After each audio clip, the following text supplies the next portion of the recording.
Alright, so now that I've finally reviewed all the Sharknado films, it's time to stop and rank all 6 Sharknado films from worst to best, in my eyes at least. So, here we go. 6. All 6 films.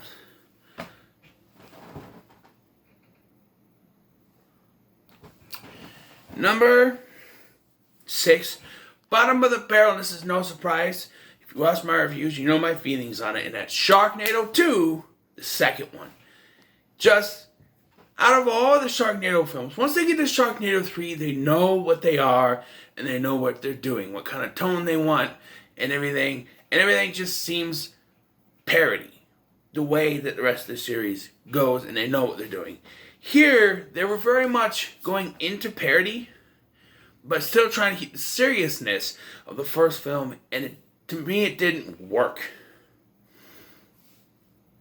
And just, it's, out of all the Sharknado films, it's the one that, like when I was getting ready to watch it, so I get to Sharknado 2, I'm like, oh, Sharknado 2, I don't really want to. But the rest of them I was ready to watch. I was getting excited to watch. But Sharknado 2 was just like, so for me, it's the worst. It's my least favorite. Number 5 is Sharknado 5, Global Swarming. And now, from this one up, I actually enjoy them. But my problem with this one is that they decide to, while the cameos in the final one work because they go different time periods and they kind of spread those out, here it's just boom, boom, boom. And they go into different places, but then they try to set up this temple of the Sharknado, which supposedly already existed on Earth, even though we are told that the first Sharknado movie is the first time there is a Sharknado, and all of a sudden they're retconning that there's a Sharknado temple and there's this little thing. And the whole plot revolves around going after and trying to rescue someone that they don't rescue because they want to continue into the final one. So it's kind of just sits here at number 5. Number 4 is Sharknado: The Fourth Awakens. I did not know I did this. But from 5, 4, and 3, they're all the same numbers. So Sharknado 4: The Fourth Awakens. For me, this one sits right in the middle of everything, even though it's only 6 films. Because while I'm entertained by it, there is some problems when you start, all of a sudden after 3 films, now in the 4th film, you're just saying, hey, the Sharknadoes can fuse together with electricity and nuclear power and rocks and fucking everything, fire and stuff. It's just out of nowhere after 3 films, now all of a sudden you do this because you want to amp it up.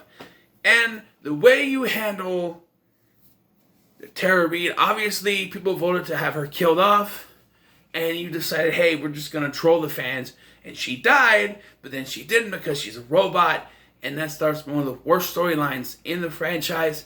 It sits comfortably in the middle for me. Number 3 is Sharknado 3. Oh, hell no! And for me, out of the original 3, this one is the most exciting. You got roller coasters, sharks on roller coasters, Chris Jericho, Le Champion, baby!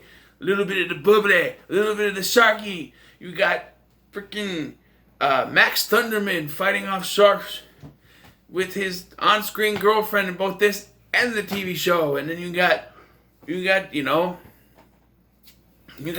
going to space, and you got Frankie Muniz, and you got this big old RV thing, and it's just exciting, and I love this one.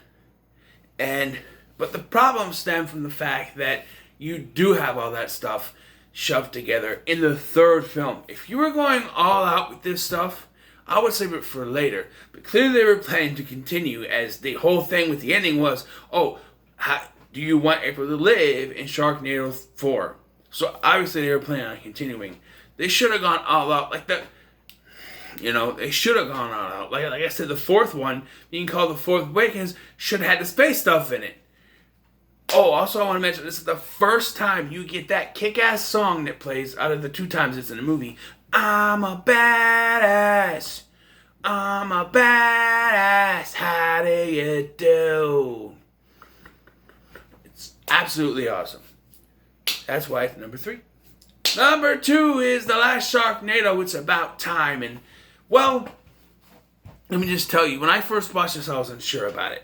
And then when I watched this a year ago, because we're on Shark Week time, I was also unsure. I'm like, it's alright. And my friend said, what the hell kind of Sharknado movie is this? But, watching it this time, I really enjoyed it.